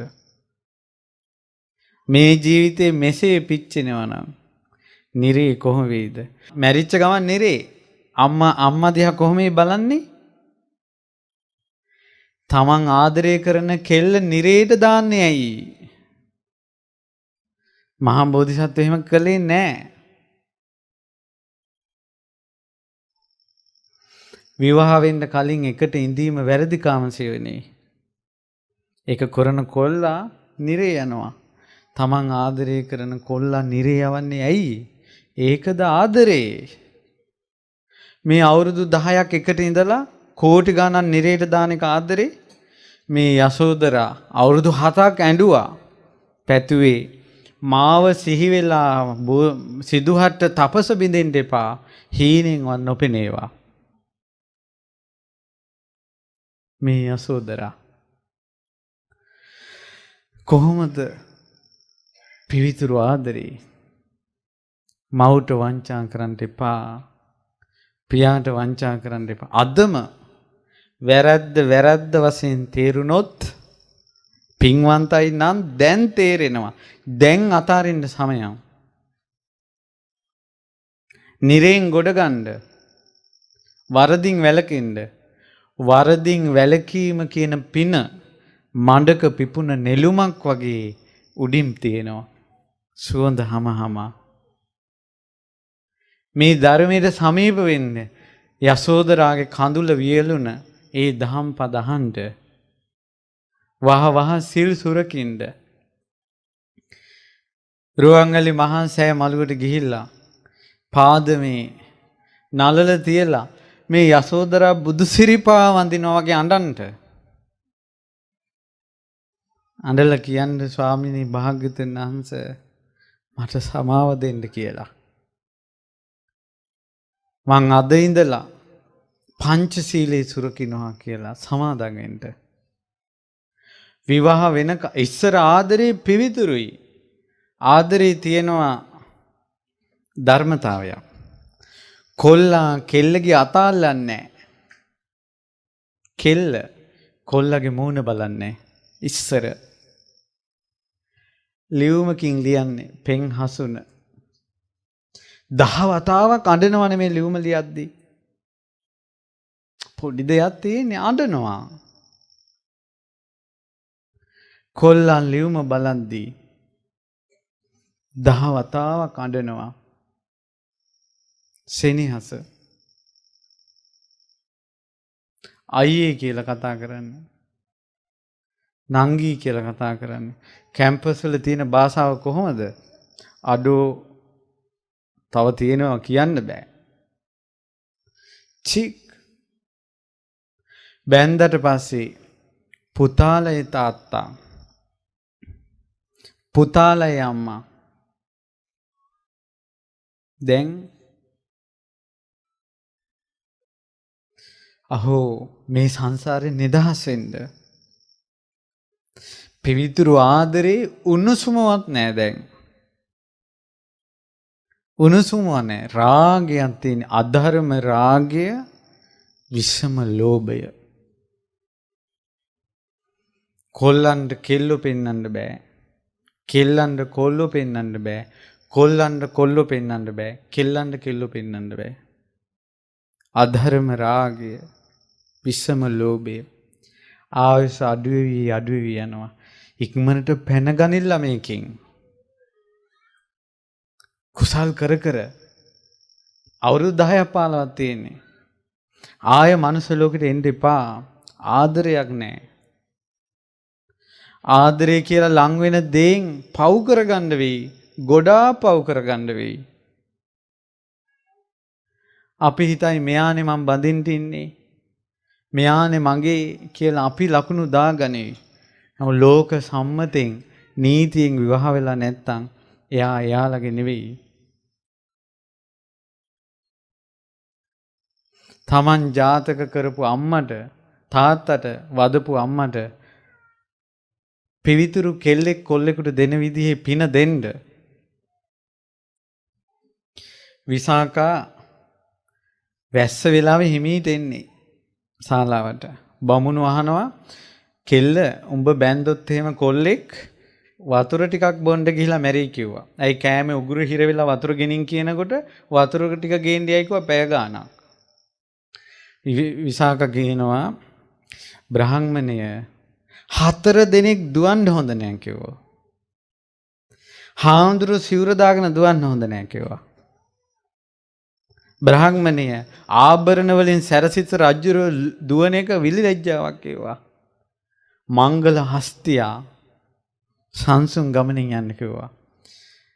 කියනවා බ්‍රාහ්මණය කෙල්ල දුවන්න හොඳ නැහැ කිව්වා. කෙල්ලෙක් දුවනකොට අතපය කැඩුනොත් අතපය කොර කෙල්ලෙක් ගෙදර ඉන්නවා කියන එක අම්මයි තාත්තට බරක් කිව්වා. ඒතර කොහෙවත් යන පඩත්තල කොල්ලෙක් කිව්වයි කෙල්ල අරන් යන්නේ. තව එකක් කියනවා. හරි ලස්සන වචනයක්. බ්‍රාහ්මණය කෙල්ලෙක් ගෙදර ඉන්නවා කියන එක විකුණන්න තියෙන භාජනයක් වගේ කිව්වා. විකුණන්න තියෙන භාජනේ පළුදු වුණොත් අගේ අඩු වෙනවා කිව්වා. ඒ වටිනාකම රැක ගන්න ඕන කිව්වා. දැන් කල්පනා කරන්න. කෙල්ලෙක් කියන්නේ විකුණන්න තියෙන භාජනයක් අතපොත ගන්න බෑ, පළුදු වෙන්න බෑ, සීරෙන්න බෑ. ඒ භාජනේ වටිනාකම අඩු වෙනවා. කිව්වා බ්‍රාහ්මණේ ඒ නිසා මේ විසාක දුවන්නේ නැහැ කිව්වා.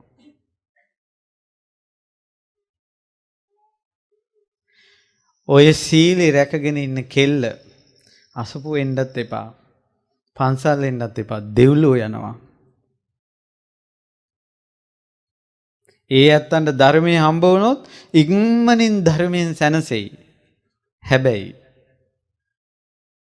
ඒ අම්බපාලියත් සැනසුනේ දහමෙන්. විමලත් සැනසුනේ දහමෙන්. වෙසඟනෝ පැවිදි වුණොත් මේ දහමෙන්. සල්ලාලයෝ පැවිදිලා රහත් වුණෙත් මේ දහමෙන්. මේ බුද්ධ ශාසනයේ පව් නැමැති කිලිටි හොදලා දානවා. මේ බුද්ධ ශාසනයේ අඳුරු ජීවිත ආලෝක කරනවා. අඬන කඳුළු වියලවලා දානවා. වැරදිච්ච පාරට හරි පාර පෙන්නනවා. ඔය පාර වැරදිලා යන්නේ. දැන් අනිත් පැත්ත හැරෙන්න. පාර හරි ගස්සගත්තොත් හරි. ඔබට ගොඩ යන්න පුළුවන්. අද ඉඳලා මේ බණ ටික අහන වෙලාව ඉඳලා සිල් රකින්න. තරුණ ළමයි නම් කියන්න අපි විවාහ වෙනකල් ඉමු. මගේ පිවිතුරු ජීවිතේ රැකගන්න මට උදව් කරන්න කියලා. ඒකා සත්පුරුෂයෙක් නම් උදව් කරයි. ඒකා පව්කාරයෙන් නම් පොළඹවා ගනි. ඔබ බණපද කියද්දී කුසල් කියද්දී නිරේ ගැන කියද්දී ඒකට කාමයේ මිසක් වෙන එකක් මතක් වෙන්නේ නැත්තම් ගිනි ගොඩක් බදා ගන්න. තමන් කරුණු කියද්දි තේරෙනවා නම් එයා ඔයාලගේ සීලයට උදව් කරනවා නම් ඒ කොල්ලා ඒ කෙල්ල තමයි ඔයාලට හරියන්නේ. ඒකයි. දැන් මෙතන වයසකයි හිතනවා ඇති අනේ ওই බණපද ටික අපිට කලින් ඇහුණා නම් කියලා. මෙතන ඉන්න තරුණ ළමයි වාසනාවන්තයි. දැන් ඇහෙනවා. අද ඉඳලා වහ මේ යසෝදරා උත්තමාවියට වැඳ කඳුළු සලසලා දුක්ගිනි ඉවසගෙන කුසල් කරන්ට. සීල් සමාදන් වෙන්න. බණ පොත් කියවන්ට. මගේ බුදුරජාණන් වහන්සේ සොයාගෙන යනවා වගේ රුවන්වැලි මහසෑයට යන්න. දුක් ගැනවිලි කියන්න. 1000ක් දුක් ගැනවිලි කිව්වත් මගේ බුදුරජාණන් වහන්සේට හිතරි දෙන්නේ නැහැ. අපහසුයක් නැහැ. නිකලෙස් ඔබගේ දුකට පිහිට වෙන්න තමයි මේ යසෝදරාව අත්හැරලා මහණ උනේ. මෙච්චර ආදරේ කෙල්ලෙක්. සසර පුරාවට වෙන කෙල්ලෙක්. අත්හැරලා මහන උනේ ওই වැටෙන කඳුළු වියලවල දාන්නට. මේ උත්තමාවිය පිරිනුවම් පෑවා. රාහුල සමිඳුන් පිරිනුවම් පෑවා. පිවිතුරු සෙනෙහස පටන් ගත්ත මහා බෝධිසත්වයෝ පිරිනුවම් පෑවා. අපි තාමත් සංසාරේ. අපි තවමත් සංසාරේ. ඇයි අපට නිවනක් ඕනේ නැද්ද? ඔය වැටෙන කඳුළු කවදා වෙනකල් වට්ටවන්නද? ඔය ගින්දර කවදා වෙනකල් ඉවසන්නද? වහ වහ ධර්මයට එකතු වෙන්න. කයං විරාගං අමතං පනීතං. කෙලෙස් ඡය කරවන, දුක් ඡය කරවන, නොයල්ම ඇති කරවන, අමෘතය ලබා දෙන දහමක් ශාක්‍ය මුනීන්ද්‍රයන් වහන්සේ වදාලා. නතේන ධම්මේන සමත්ති කිංචි. ඒ දහමට සමාන කරන්න පුළුවන් ධර්මයක් ලෝකේ නෑ. සැබෑ බසින් මෙම සිත සැලසේවා. යසෝදරා උත්තමාවිය ගැන කළ මේ ගුණ වරුණ පිවිතුරු සෙනෙහසින් සසර පුරාවටම මගේ බුදු සමිඳුන්ට ශක්තියක් වුණ ඒ යසෝදරා උත්තමාවියට රහත් තෙරණියට උත්තම ගුණ පූජාවක් උපහාර පූජාවක් වේවා. සාදු සාදු සාදු. ඒ යසෝදරා උත්තමාවියගේ ගුණකන්ද ශ්‍රවණය කරන්නට ඇති. ඒ කාලේ ඒ උත්තමාවිය දුටුව දෙවියන් පවා බුදුබණ පද ඇහැපු නිකෙලෙස් ආර්යාවකගේ ගුණ අහපු ඒ පින දේශනා කළ පින සියලු දෙවියන්ට අනුමෝදන් වෙත්වා. සඳ කිඳුරිය වී හඬද්දී යසෝදරා දිව්‍ය ඖෂධ ලබා දුන්න සක් දෙවිඳුට පින් අනුමෝදන් වෙත්වා. සතරවරන් දෙවියන්ට පින් අනුමෝදන් වෙත්වා. මේ උත්තමාවියට දම් පුදා දෙව්ලෝ ගිය දෙවියන්ට පින් අනුමෝදන් වෙත්වා. ඒ වගේම සියලු දෙවියෝ ඉෂ්ඨකාමී දෙවියෝ නිකෙලෙස් මුනිවරුන්ට පැහැදුන දෙවියෝ ප්‍රදේශවාසී දෙවියෝ මේ බිම්වාසී දෙවියෝ පින් අනුමෝදන් වෙත්වා. සියලු දෙවියෝ මෙවැනි වූ පිවිතුරු බුද්ධ ශාසනයක පිහිට ලබා ගනිත්වා. සත්‍යක්‍රියාවක් පින්බලෙන් සිත් පැතීමක් කරනවා. මෙතන ඇති අහිංසක දරුවෝ, අහිංසක කෙල්ලෝ, අහිංසක කොල්ලෝ, වරදින් අත්මිදෙන්ට සිත් ඇති ළමයි, කුසලයට ආසා සිත් ඇති ළමයි, කෙලෙස් වලින් බැටකන ළමයි, මගේ බුදු සමිඳුන්ගේ බුද්ධානුභව බලෙන් විරාගී දහමක් දෙසූ බලෙන් යසෝදරා උත්තමාවියගේ ගුණ බලෙන් මේ දරුවන්ට කුසල් වඩන්ට අකුසල් ප්‍රහාණය කරන්නට වරදින් වැළකෙන්නට දහමින් සැනසෙන්නට සියලු දෙවියෝ උදව් කරත්වා. සාදු සාදු සාදු.